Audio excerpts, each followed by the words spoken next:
पूर्णमिदं पूर्णात् पूर्णमुच्यते पूर्णस्य पूर्णमादाय पूर्णमेवावशिष्यते। और वही ईशावास्योपनिषद है।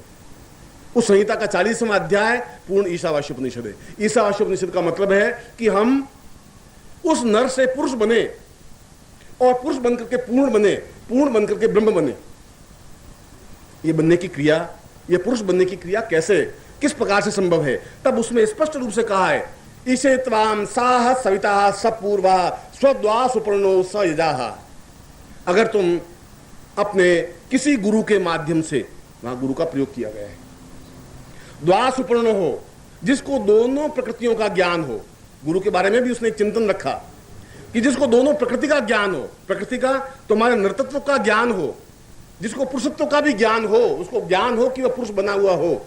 अगर वो खुद पुरुष नहीं है, अगर उसने अपनी नाभि को स्पर्श नहीं किया है, उसने नाभि को एहसास नहीं किया है, अपने जीवन में ऊंचाई पर नहीं पहुंचा है, महापुरुष नहीं बन सका है, अपने आप में पूर्ण पुरुषोत्तम नहीं बन सका है, तो वह उस नर को भी पुरुष बनाने की क्रिया नहीं कर सकता है। इसलिए कहा गुरु वैसा हो, उस मंत्र में कहा गया है द्वा सुपर्ण, दोनों ही पर्ण उसके पास पूरे हों।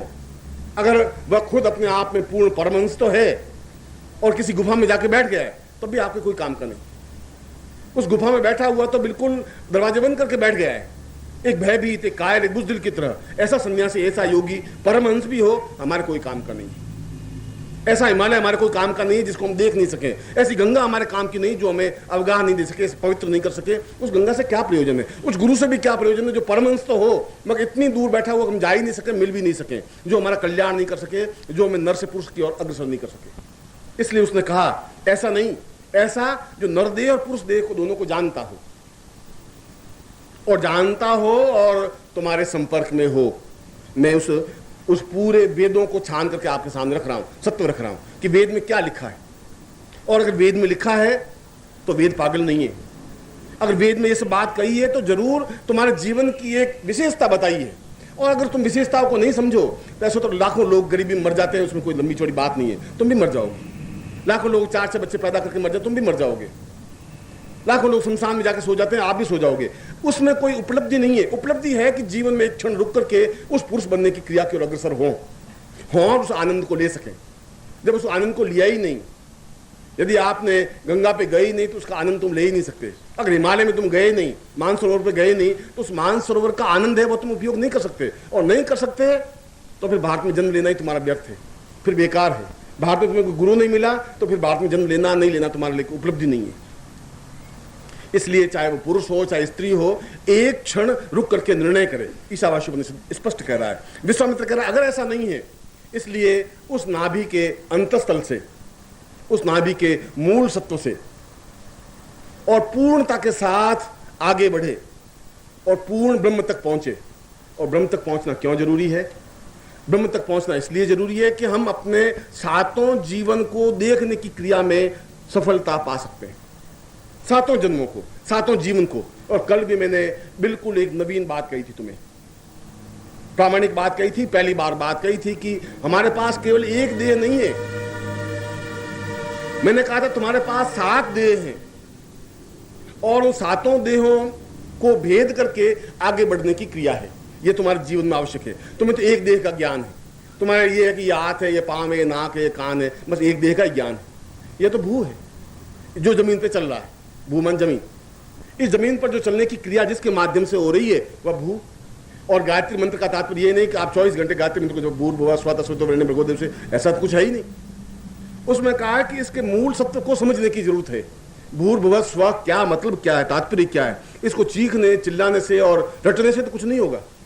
हरिद्वार में एक आश्रम है, वहां अगर आप चले जाएं तो वहां गायत्री मंत्र का व्यापार होता रहता है।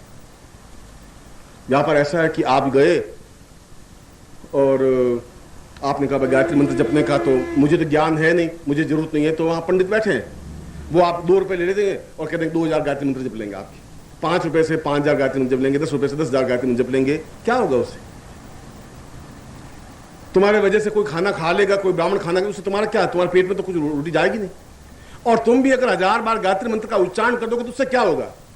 उस गायत्री मंत्र के मूल बीजों को, और मूल बीज है भूर्भुवः स्वः, इतना ही तो बीज है। आगे तो सविता मंत्र है, तत्सवितुर्वरेण्यं भर्गो देवस्य धीमहि धियो न प्रचोदयात्। ये तो उसकी इन मंत्रों की व्याख्या है, इन बीजों की व्याख्या है, मंत्र तो नहीं है वो।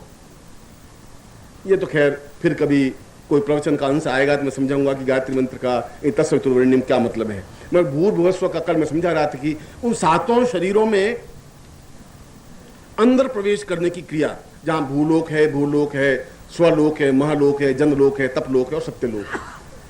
लोक का मतलब है देह।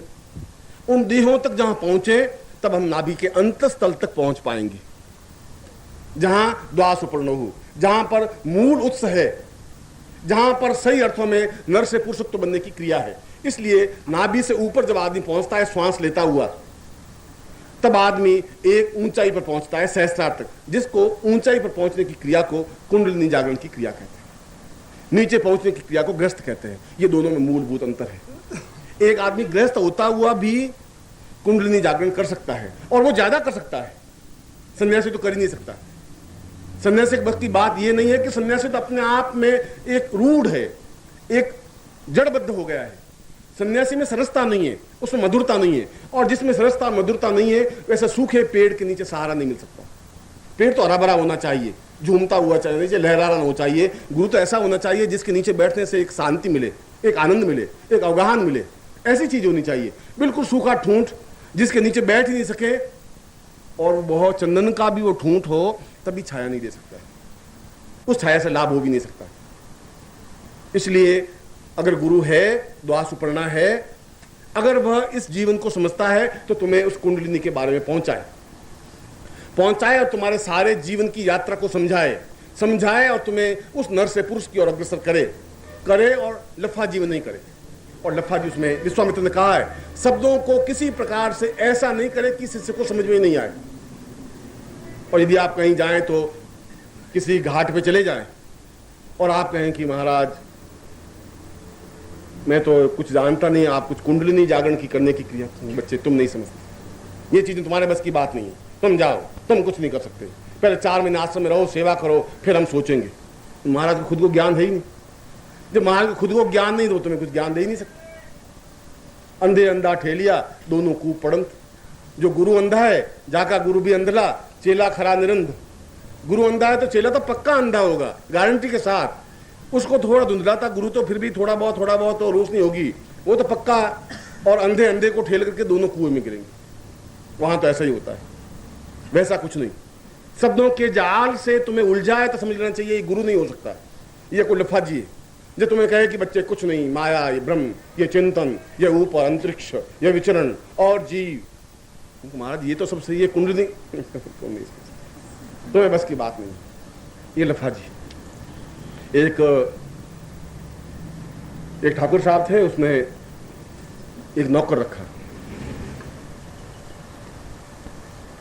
ठाकुर साहब की पहले बड़े बाल थे और ऊपर पगड़ी बांधते थे, और आपने देखा होगा उन ठाकुरों को तुर्रा लगाते थे ऊपर अलग, अब तो नहीं लगाते हैं, मगर पगड़ी बांधते थे, पगड़ी के ऊपर एक तुर्रा लगाते, जैसे शादी में लगाते हैं वैसा कलंगी लगाते थे।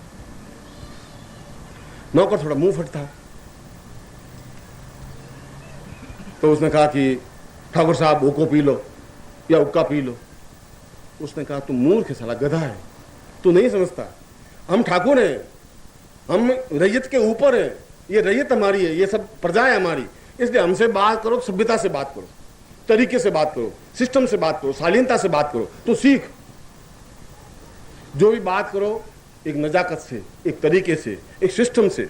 मैं ठाकुर हूं, तुम मुझे बात करने के लिए ऐसे हुक्का पी लो, ऐसा नहीं। आप जो आज्ञा देंगे, मैं तो नौकर हूं, मुझे तो वही पालन करना है। एक दिन ठाकुर साहब बैठे थे, हुक्का गुड़गुड़ा रहे थे, और वो एक चिंगारी उछली, क्योंकि हुक्का आपने देखा होगा तो नीचे पानी भरा होता है, ऊपर एक चिलम होती है जिसके अंदर अंगारे होते हैं, उसके ऊपर तंबाकू होती है, और वो हुक्का गुड़गुड़ाती है। वो चिंगारी उछली और उस पगड़ी के ऊपर गिर गई ठाकुर साहब की। नौकर ने देखा कि पगड़ी जलने लगी है, वो सामने आके बैठ गए।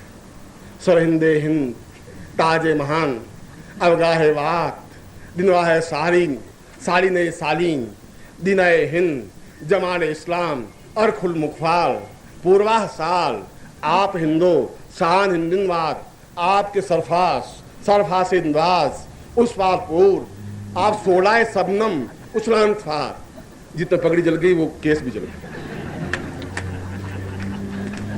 तो उसने कहा बड़ी शालीनता से बात करनी, आइंदा से ध्यान रखना। शालीनता से बेचारा बात कर रहा था कि आप सरविंदे हिंद, वो उगाए हाथ, इलाहे पास। बेचारे ने बहुत शालीनता से बात की, जब तक सारा केस इमेज सब जुलूस गए।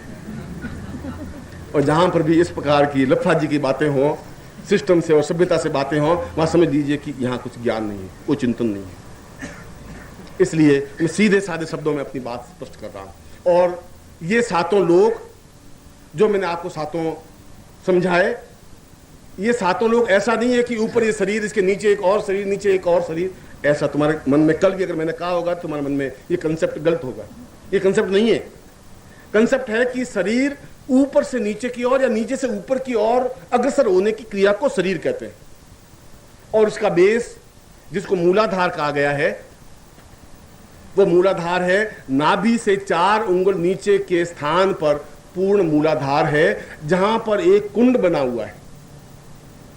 और यदि आप कभी पूरे शरीर को एक एक्सरे से फोटो खींचें, और एक्सरे में दुर्भाग्य ये एक हड्डियों के फोटो के अलावा कुछ आता नहीं, केवल हड्डियां आती हैं, नाड़ियां नहीं आती हैं।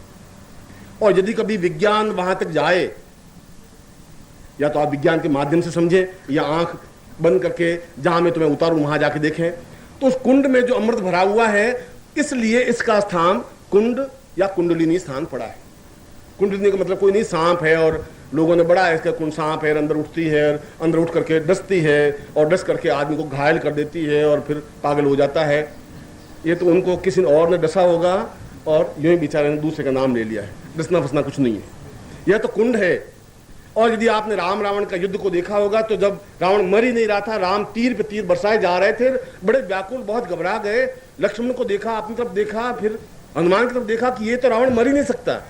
तो विभीषण ने धीमे से कहा कि ये रावण नहीं मर सकता, आप इसके नाभि के 4 उंगल नीचे जो अमृत कुंड है उस पर अग्नि बाण चलाइए, जो कुंड सूखेगा तो ये मरेगा, इससे पहले नहीं मर सकता।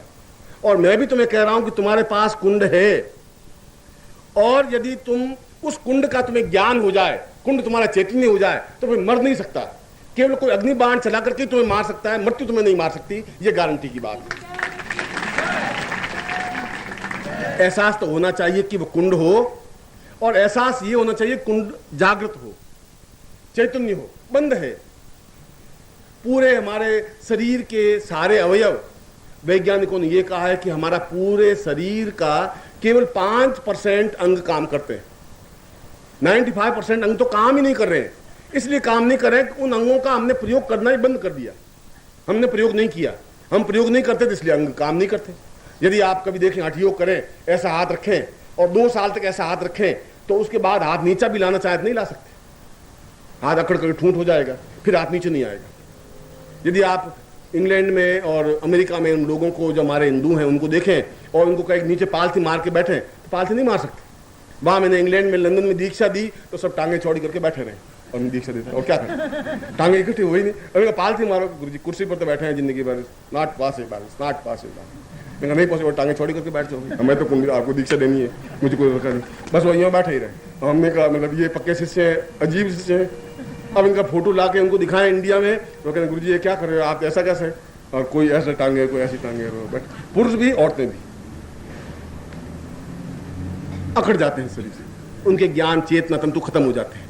जिन शरीरों का, उनके घुटनों का प्रयोग किया ही नहीं, कुर्सी पर बैठे घुटने ऐसे ही रहते हैं, खड़े होते हैं घुटने खड़े होते हैं, फिर उन घुटने इससे आगे मुड़ने की जरूरत पड़ी नहीं इनको जिंदगी में, इसलिए पालथी मार के नहीं बैठ सकते जैसे आप बैठते। और जिन अंगों का आपने प्रयोग नहीं किया, वे अंग अपने आप में निष्क्रिय हो गए। आप चाहे हमारे गणपति, हमारे देवता, वो तो अपने कानों को हिला सकते हैं, आप कोशिश करके अपने कान को नहीं हिला सकते।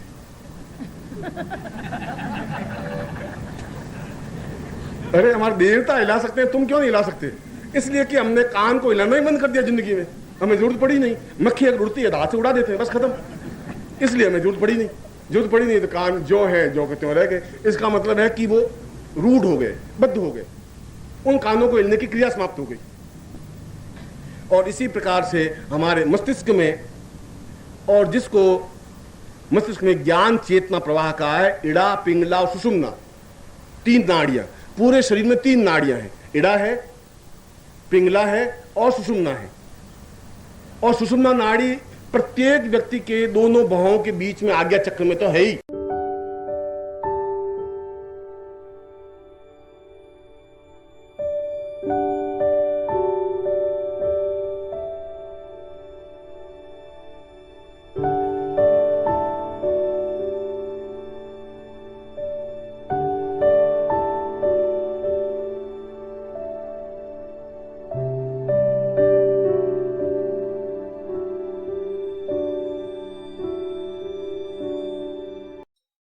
ओम परम तत्वाय नारायणाय गुरुभ्यो नमः। ओम ह्रीं मम प्राण देह रोम प्रतिरोम चैतन्य जाग्रय ह्रीं ओम नमः।